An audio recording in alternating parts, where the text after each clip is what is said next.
وزیر اعظم عمران خان نے کہا ہے کہ موجودہ دور میں ضرورت اس امر کی ہے کہ انسانیت، احترام اور احساس پر مبنی اقدار کو اجاگر کیا جائے۔ آپ دیکھ رہے ہیں دھرتی نیوز، خبر کی تفصیل سے آپ کو آگاہ کرتے ہیں۔ وزیر اعظم عمران خان سے سینیٹر فیصل جوید نے ملاقات کی۔ اس دوران مسلم ممالک کے مابین تہذیب و ثقافت اور فنون لطیفہ کے شعبے میں تعاون کے فروغ پر تبادلہ خیال کیا گیا۔ سینیٹر فیصل جوید نے وزیر اعظم کو کورونا ریلیف فنڈ کے حوالے سے پاکستانیوں کے مثبت رد عمل کے حوالے سے بھی آگاہ کیا۔ وزیر اعظم نے کہا کہ اسلامی تعلیمات، تاریخ و تمدن اور اسلامی معاشروں کے خصائل کو اجاگر کرنے میں ہمارے ذرائع ابلاغ کا کلیدی کردار ہے۔ موجودہ دور میں ضرورت اس امر کی ہے کہ انسانیت کے احترام اور احساس پر مبنی اقدار کو اجاگر کیا جائے۔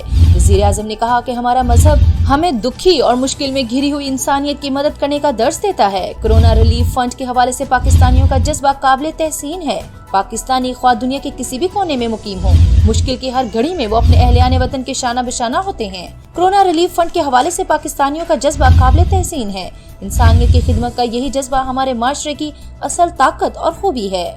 دھرتی نیوز، ہر خبر پہنچائے آپ تک سب سے پہلے۔